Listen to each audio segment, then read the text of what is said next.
right. Good morning, and thank you all for joining us for this virtual summit presentation, Strategies for Orchestrating a Comprehensive Math Learning Center. My name is Alex Seville, and I am on the training and support team here at Hawks Learning. Our speakers today are Professors Jonathan Watkins, Kelly Coultas, and Tyler Price of the University of Louisville. Dr. Watkins is the Assistant Director for REACH Math Resources, standing for Resources for Academic Achievement at the University of Louisville. Jonathan's main responsibility is serving as the primary instructor of the university's intervention courses in mathematics, Gen 103 and 104. Jonathan has an MBA and BA in mathematics and a PhD in curriculum and instruction with an emphasis in mathematics education. Jonathan's mathematical interests include probability and statistics, algebra, and mathematics education. And his research interests include mathematical knowledge for teaching, educational technology and courseware, and equitable teaching practices and strategies in mathematics. Professor Coultas is an academic coordinator for REACH Math Resources at the University of Louisville. She serves as an instructor and course administrator for the Gen 103 and 104 program and coordinates the summer calculus preview program. Kelly has worked for REACH Math Resources since 2013, and she has taught high school mathematics for 5 years prior to joining REACH. Kelly has a BS in mathematics teaching from Purdue University, Fort Wayne, and a Master's of Education in Counseling and Personnel Services with a concentration in school counseling from the University of Louisville. Professor Price is a Senior Program Coordinator for REACH Math Resources at the University of Louisville. In his role, Tyler serves as an instructor and course administrator for the Gen 103 and 104 program, as well as a math tutor manager. Tyler has a bachelor's in economics and a minor in mathematics, and he's currently pursuing graduate work in mathematics. We are so glad to have you all here with us today. If you have any questions during the webinar, please enter those into the Q&A box. It should be located in the panel at the top or bottom of your screen, and we will address them at the end of our talk. On that note, I'm going to hand it over to our presenters. Thanks so much, Alex. Really appreciate it and appreciate being here. And thanks everyone for joining us during these uncertain times. Hopefully we can take our minds off of coronavirus for a few minutes and talk a little bit about some more interesting things. So we're excited to talk to you a little bit about our Math Center, and I'll jump right into our presentation. So today we're going to talk a little bit about kind of our Math Center that we have here at the University of Louisville. So we'll start by talking a little bit about our context and a little bit about REACH. So that's the academic support unit here at U of L where we work. Then we're going to talk a little bit about our Math Resource Center, and so this is where we offer drop-in math tutoring and also a number of summer bridge programs. We're going to talk about our Emporium Math Lab. So this is where we teach intervention courses and algebra for students who come underprepared in mathematics at the university. We'll talk a little bit about our scheduled tutoring that's offered through the Learning Resource Center, and we also offer online tutoring. Right now we're offering exclusively online tutoring, but generally we have both face-to-face and online tutoring. And then we'll talk a little bit about our PAL sessions. This is peer-assisted learning, similar to supplemental instruction. It's our large group tutoring, and then we'll kind of end with workshops. And so we offer a number of workshops, such as GRE, exam prep, practice review workshops, and then we'll kind of end a little bit about kind of what results we've been seeing and have a number of questions that we'll talk about. And so it's kind of our plan for this morning. So we'll start a little bit with the context. So we're at the University of Louisville. So this is a state-supported research university. It's one of 2 research universities in Kentucky. And there's also the University of Kentucky and then the University of Louisville. We have about 600,000 people in Louisville. If you include the entire metro area, it's over 1 million people. At U of L, we have about 22,000 students. In terms of like demographic background, we have about 70% of our student population identifies as white, about 30% minority, with 11% approximately being African American. And then we're situated on U of L's Belknap campus. So we have the main campus, which is just off of the downtown area, and then right in the heart of our downtown, we also have a health science campus where we have nursing programs and kind of medical school programs and medically related programs.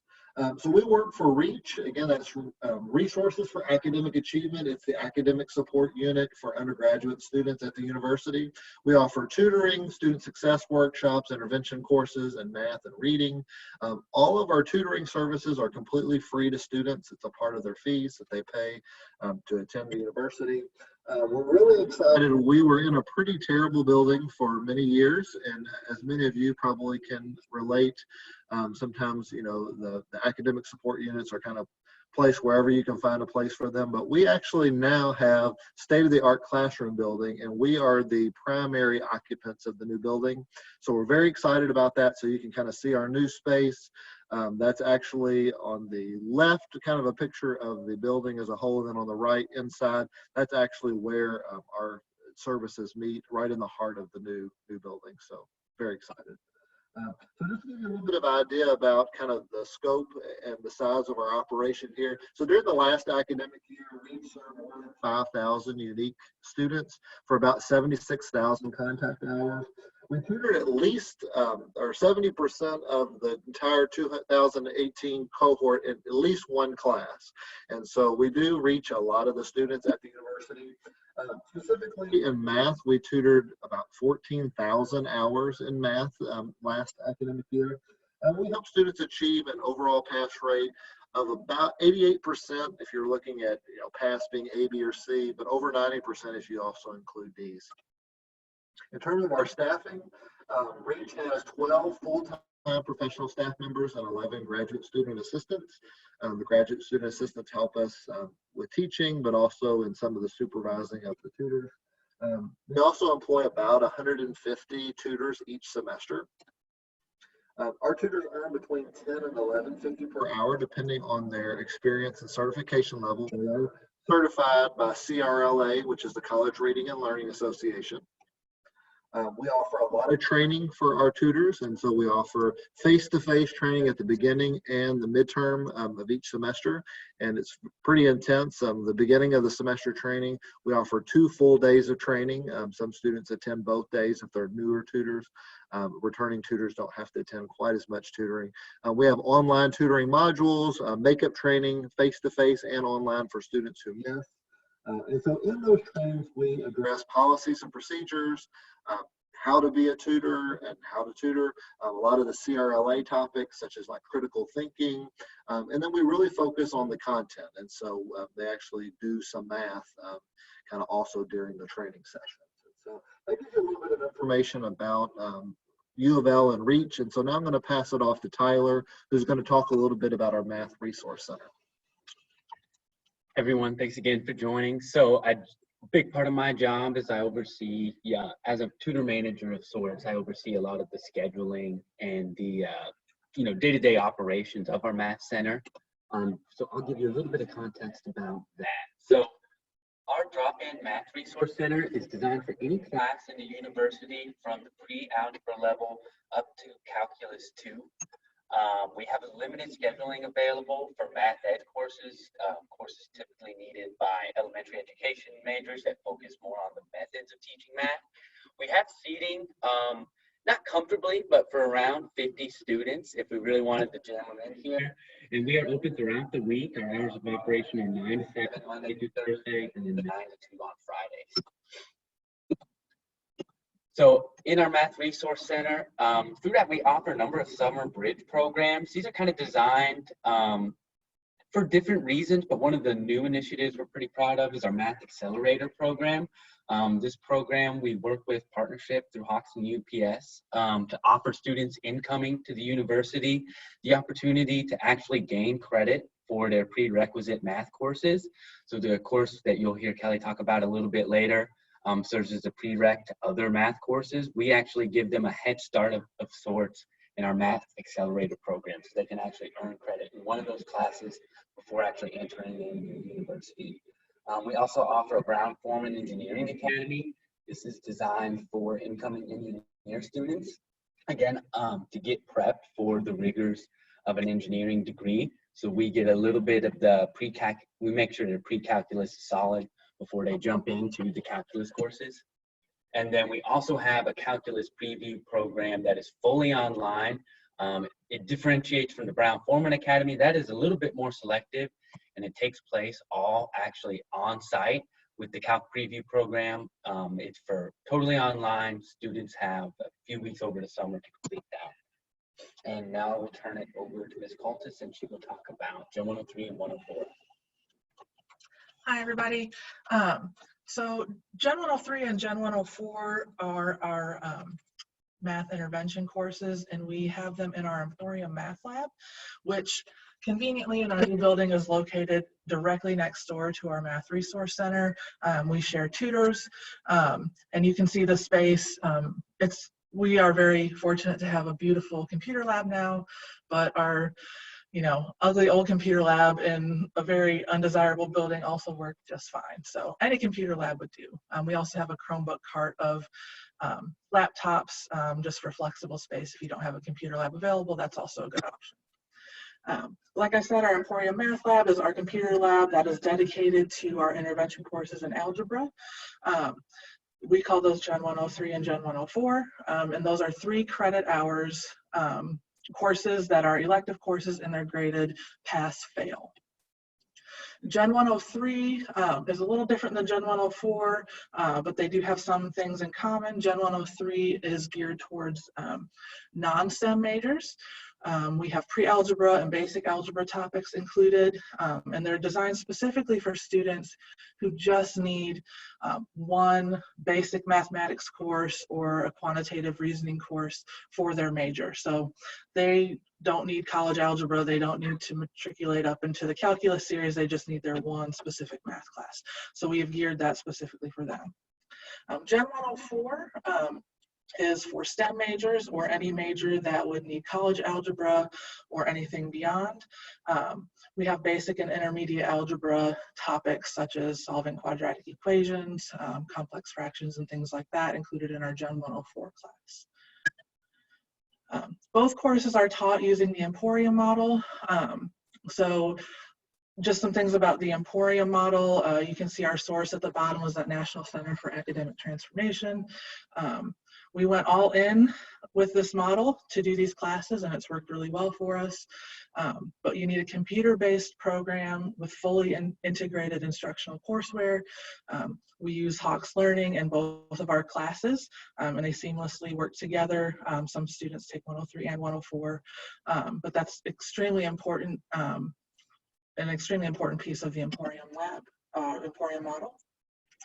There's a personalized curriculum, which we use pre-assessment tests in Hawks for each student to personalize their list of lessons, and it's organized really nicely in a to-do list, but they also can access those lessons if they're like a really studious student and they want to go back and review those materials anyway. They can always access anything they've quote-unquote tested out of. We use the phrase self-accelerated rather than self-paced because they do need to maintain a minimum pace, and we provide pacing guides for them, a physical paper one that they can put in their binder and mark as they go, and also those dates are all loaded into Hawks. So they have to go at a minimum rate, but they can go as fast as they want, and they can finish our courses early, which is a great option for a lot of our students. And so with the Emporium model, we have no lecturing. There's none, and it sounded crazy to me. I joined this program as a graduate assistant who had previously taught high school in a more lecture-based environment, but it really works. Everybody's working on their own materials. In the Hawks Learning, there's notes and videos, and you can add your own notes and videos if you'd like.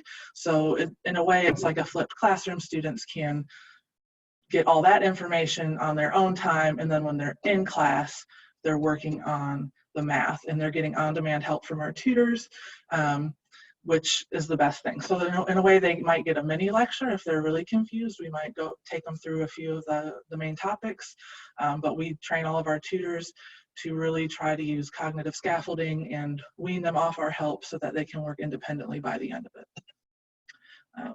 More about the Emporium model. It's really important to have ongoing assessment and feedback. One great thing about Hawks that we found is they give that error specific feedback. So even if they are at home or if we're busy working with someone else, the system can kind of diagnose, like, you know, what maybe went wrong in their problem and maybe where they need to try again. But there's consistent ongoing assessment and feedback all the way through. Active learning is really important. And that's one of the best things about the Emporium model is students really do math while they're in class. They don't watch a professional do math, they're doing their own math. So sometimes we give them, you know, sports examples of, you know, you could watch somebody run or you could run yourself. What's going to be better for you and your fitness? You need to do it yourself. So they actually tend to really like it because then they can get so much help and they don't feel like, you know, they're trying to do homework alone in their dorm, banging their head against the wall. They can get help from us on the spot. We use a mastery learning model as part of the Emporium model. So all of our homeworks and cumulative tests are set at an 80%. So students, if they don't get an 80%, we ask them to at least review on their own and hopefully ask us questions before they take their next attempt. And then as instructors, we see how many attempts they have, and sometimes we we don't force help on them, but we try to make them use us so that they can actually see what's going wrong and they can pass it on the next attempt.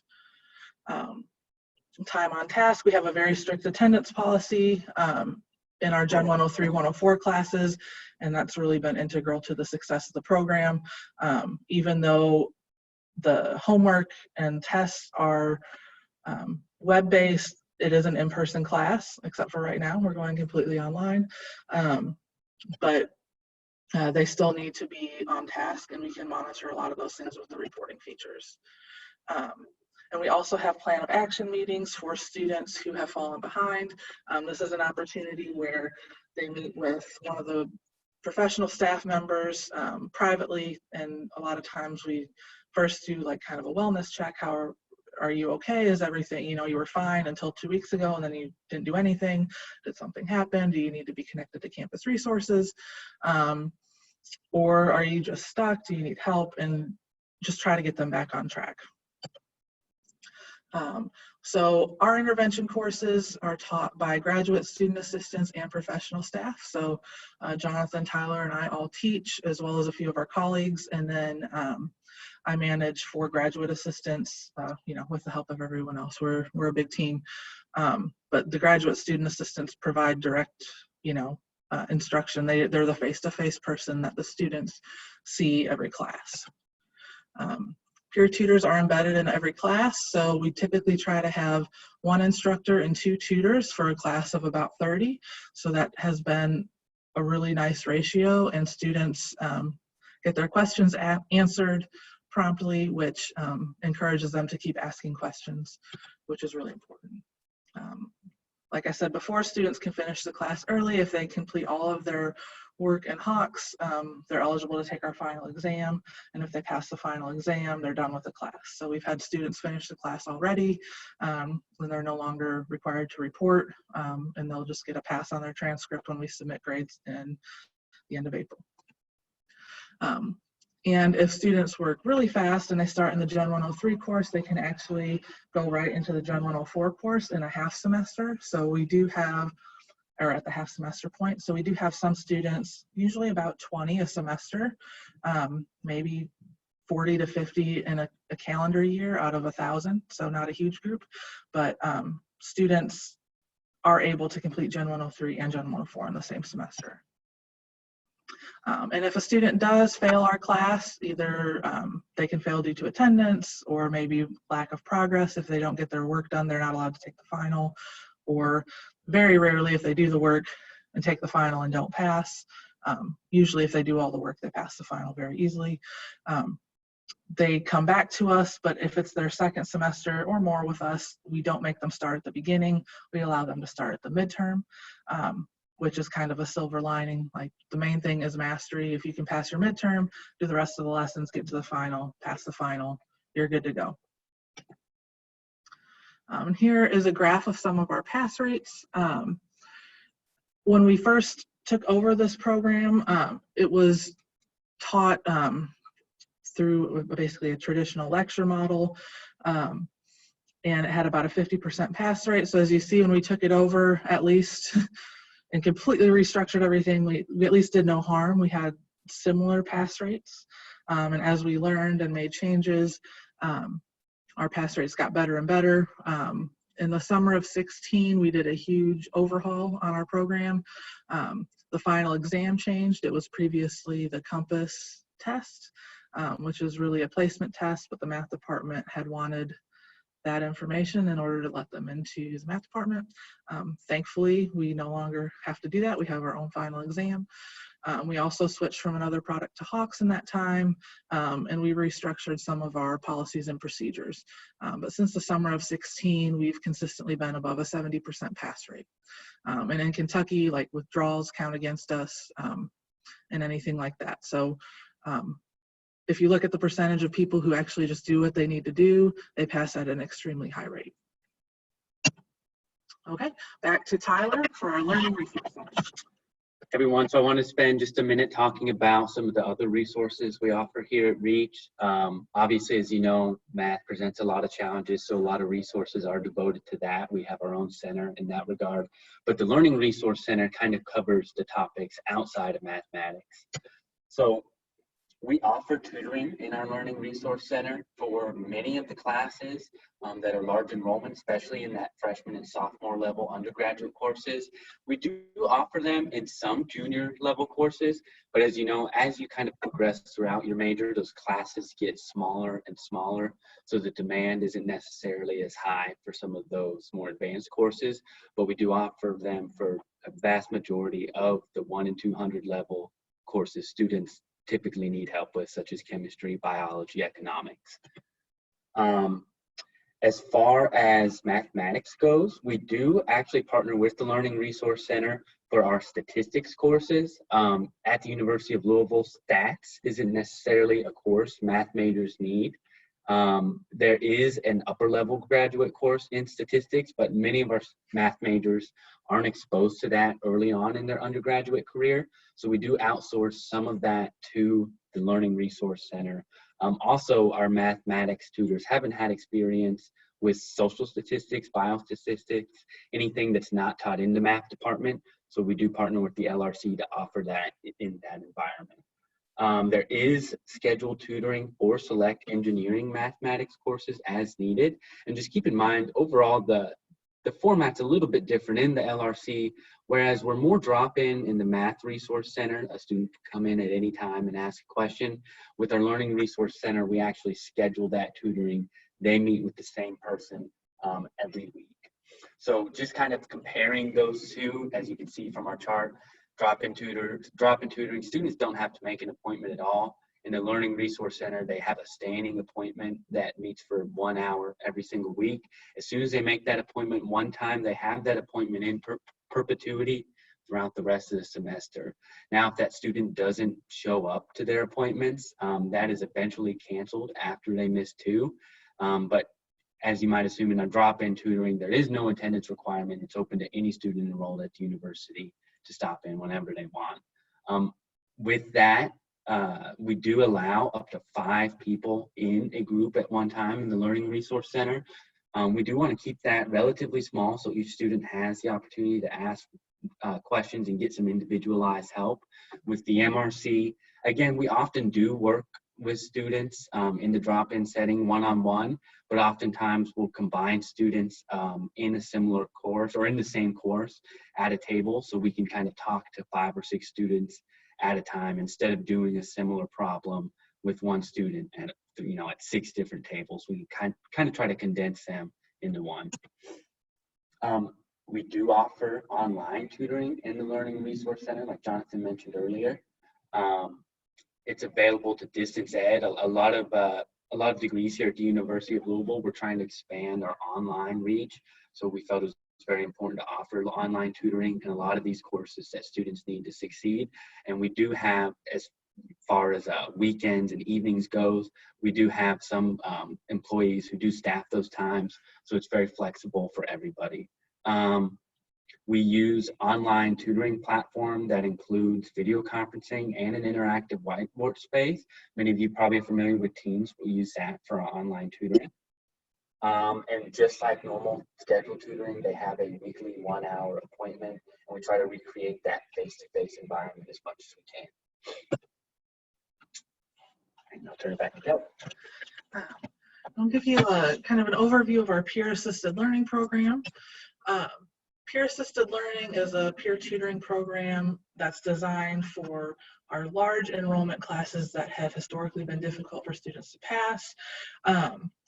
PAL sessions are offered for a number of courses, whether we have a lot of chemistry, biology, some of our engineering, mathematics courses.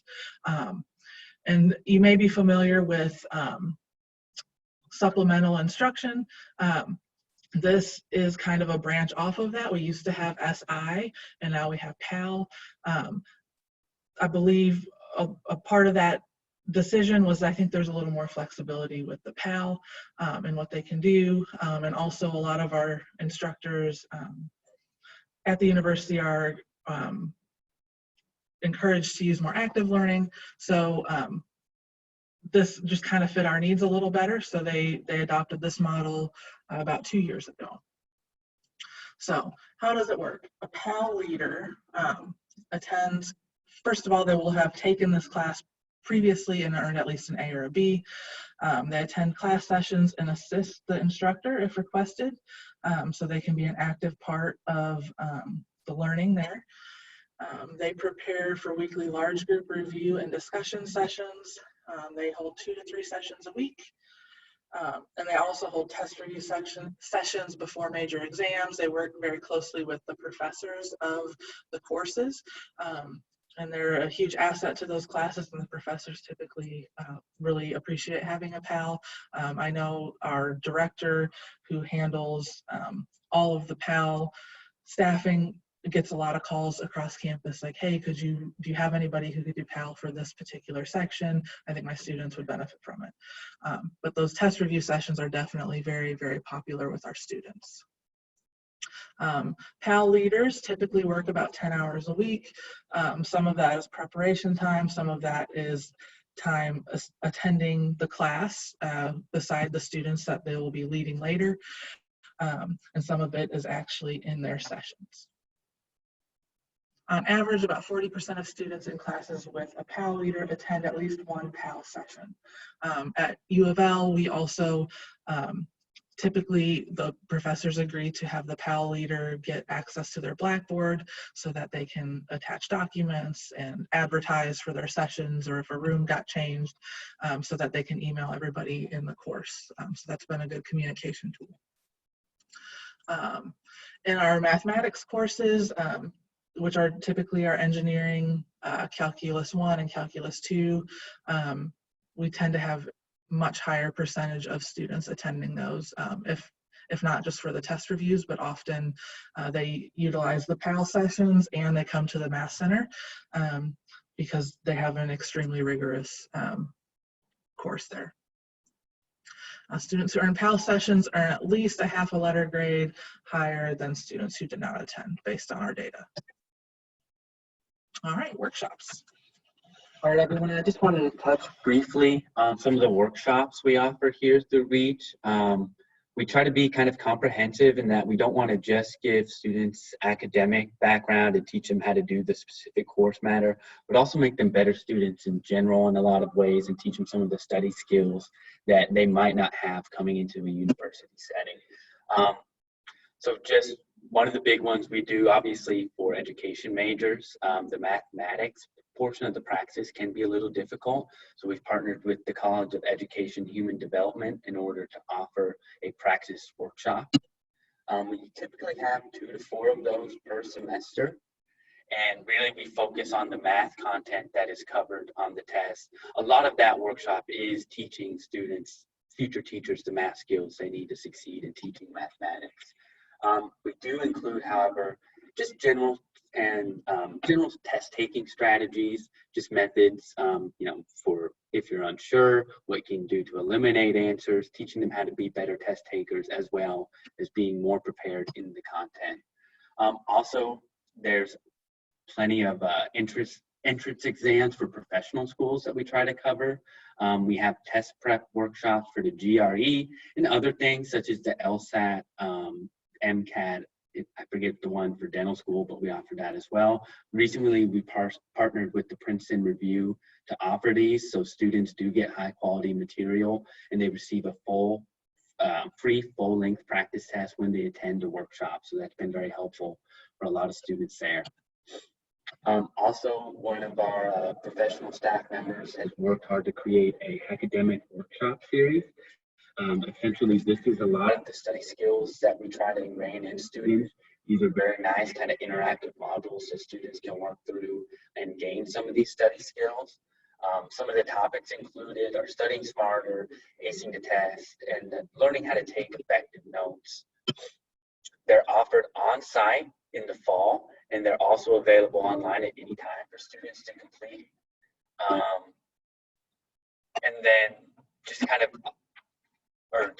offered online in the fall and online for students to complete. So they have plenty of opportunities to get that done. And I'll turn it back to Dr. Watkins to kind of wrap things up. All right, so now you know a lot about the services that we offer at Reach, especially in math. And so another thing that's important to bring up is that so we have all these different services that we offer, but we also try to connect our services. And so just to give you some ideas here of how we connect our services. So in terms of the Math Center and the Emporium Math Lab, so as Kelly mentioned, our Emporium Math Lab is staffed. So during our classes, we're actually staffed with the tutors from our Math Resource Center. And so we work real closely to make sure that we have tutors that can cover not only our Math Drop-In Center, but also can work in the intervention courses. And so we have a number of tutors that work in both centers, some just tutor in the classroom, and others just work in the Math Drop-In Center. Another thing is that we have students sometimes that are really struggling in the Emporium Math Lab. And a lot of times what they're struggling with is not just the math, but a lot of personal issues as well. And so we can connect these students with Mark. Tyler was just talking about the academic workshops that we have. So we connect our students that are struggling with the course material or with just lots of different issues in their life, study skills. We connect them with Mark and some of his academic workshops. Another thing we do is in the Math Resource Center, we offer face-to-face tutoring generally, but normally we work with the Learning Resource Center to coordinate the online tutoring piece. And so, we work real closely with them to try to make sure that we're offering both the face-to-face and online tutoring. And then the Math Resource Center and the Learning Resource Center and peer-assisted learning have to work together to determine who's going to tutor which topics. There is some overlap, but we try to make sure that, that we're covering them in the right places. Also, we share tutors, and so we have to be real careful to make sure that, that we have enough tutors to go around and to kind of cover all the different areas. So in terms of what our results are, so I'm going to share several graphs with you. There's a lot of information here, but I'm just going to kind of focus on the most important things. And so if you'll take a look, these are kind of our retention rates. So to give you an idea, so how are students retained at the university? Well, this is the 2014 cohort. So if you look at so the first to the left there, you have year one retention. And so the yellow line on the bottom shows students that did not use any of Reach's services. At the top, you see an orange line that shows students who used Reach for at least 6 hours for the academic year. And so you can see that we retain almost 90% of the students who use Reach regularly, whereas only about 64% of the students were retained that never stepped foot into Reach while they were here. So we feel like that's a pretty important case for the importance of Reach and the academic support that we offer. Here's another graph. This is the 2018 cohort, and this is GPA. So if you'll notice that to the far right, you have the purple bar shows that students who don't use Reach have about a 2.5 GPA. And that's been as low as, I think, 2.0. And so it's pretty low. Whereas if you look at students who use Reach regularly, 6 hours or more, again, that's the second bar there, the red bar, they have above a 3.0 GPA, and sometimes it's even been a little higher than that. A lot going on in this graph, but this is graduation rate. So if you look at the far right, the 6-year graduation rate, we have a goal of a 60% graduation rate this year. And so that's kind of that red solid line showing you the goal. Well, you notice that students who use REACH for 6 or more hours each year, they exceed the graduation rate. About 2/3 of those students are graduating within 6 years, whereas students who don't use REACH at all are graduating at about a 40% graduation rate. So that just gives you a little bit of idea of the results. Obviously, there's lots of factors to go into play, but we think that REACH is an important part of what you're seeing there. So normally in a face-to-face session, this would be a good place to have a discussion. So I think Alex is going to kind of help us facilitate discussion a little bit. So the first thing is we just want to know what questions that you have for us about REACH and the services that we offer. Yeah, so we've had a couple questions come in. The first of which is in response to COVID-19. One of the instructors asks what changes you all are planning to make and are currently making in light of that to move your resources fully online. And in particular, is there any particular software that you're using to help engage your tutors and keep them on that schedule if you are in fact moving them all online? Yeah, so I'll touch it a little bit and then you all can kind of maybe chime in, but we're going to be using Microsoft Teams quite a bit. So we use the Office 365, so students already have access to Teams. And so we're still going to offer drop-in tutoring. And so we'll have like different channels. So we have basically like a math resource center now team. And each of the courses that we offer drop-in, we have a channel set up in Teams for that so that we'll be able to see when students go in there. And our plan is to have hopefully about 2 tutors per hour that will be watching the channels for the classes that we tutor in the Math Resource Center, and then a couple of tutors that are also watching our Gen 103, Gen 104 channel, because we have a lot of students that take our intervention courses. And so that's kind of our plan there. Obviously, we have no face-to-face tutoring right now, so we are moving completely online. The Learning Resource Center has been a great resource. As I told you, before this happened, we were using the Learning Resource Center to help us coordinate our online tutoring. So they've really helped us a lot to try to figure out how to make this work. For them, it's not as big of a problem because they have those scheduled tutoring sessions. And so moving them to online is a little bit easier than our drop-in scenario. So we've been just trying to figure out the best way to do that. And so that's kind of what we've set up so far. I know that our university also uses GoBoard as another resource that is freely available.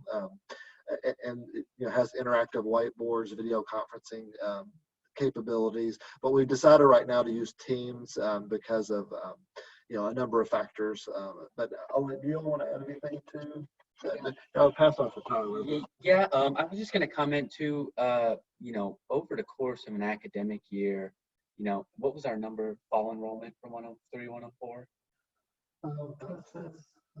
Yeah, we have close to 1,000 students each academic year for Gen 103, 104. That's actually been very easy to move online since much of the material was online to begin with. Students walk in each day, pull up their courseware and begin working on problems. So that we've had to make some changes just in the nature of where we give out tests. Unfortunately, we can't require proctors on all those any longer.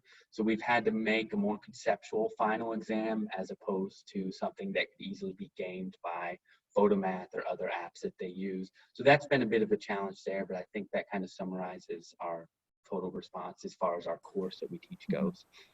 Our health sessions have moved totally online, also using Teams. So pretty much all of our different services that we described are using Teams in some way, shape, or form. Some people are also using GoBoard as a complement to Teams, but generally all the scheduling and staffing is happening through there. Perfect. Thank you all so much. Our next question is just in regard to the Emporium model.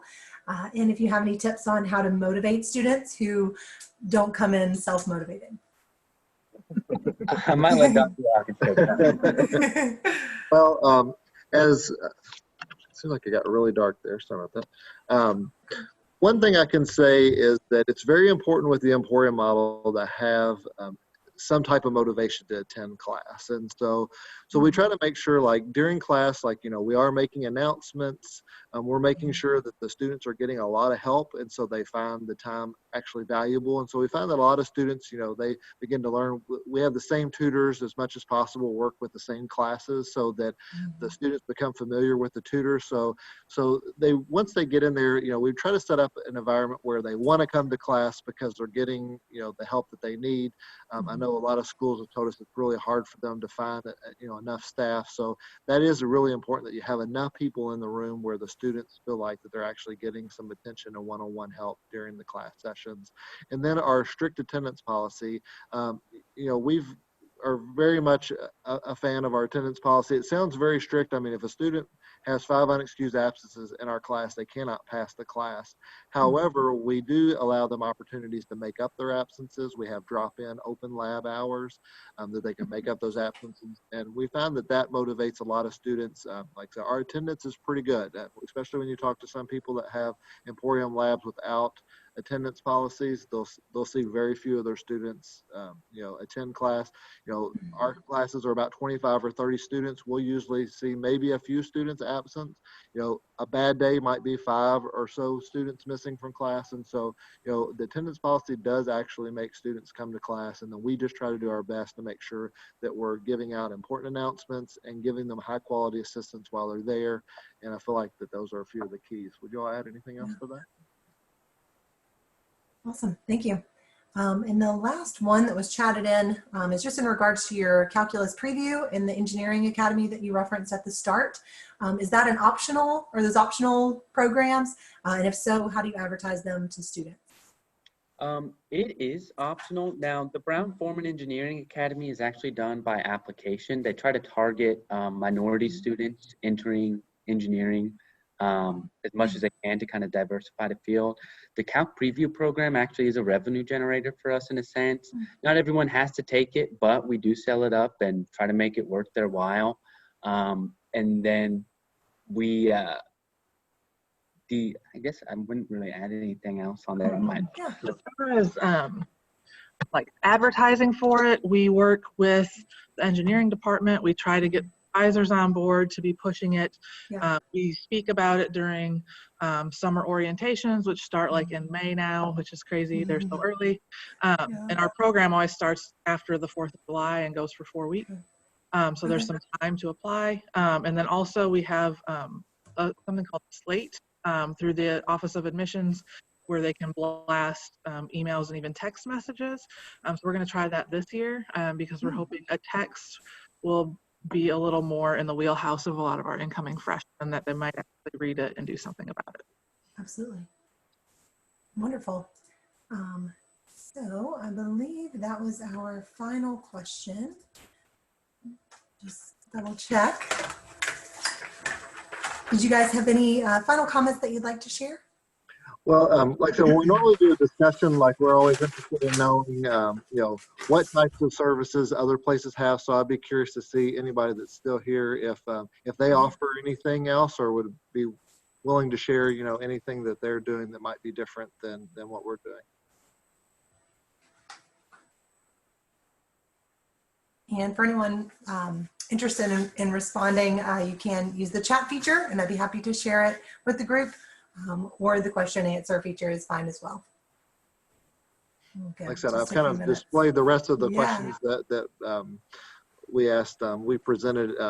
Hawks was nice enough to let us go with them to the NOS conference a few weeks ago, and so these are some of the questions that we were just kind of curious to see what types of services that other institutions offered, and maybe anything they might want to try at their own institution. Yeah.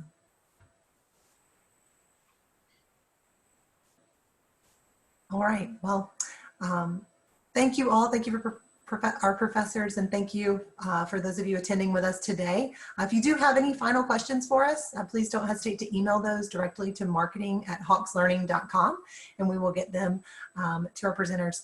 But we'll also be emailing out a link to all of the sessions at the conclusion of our virtual summit. So thank you all so very much, and I hope you have a wonderful day. Thank you. Thank you. Thanks. Thank you.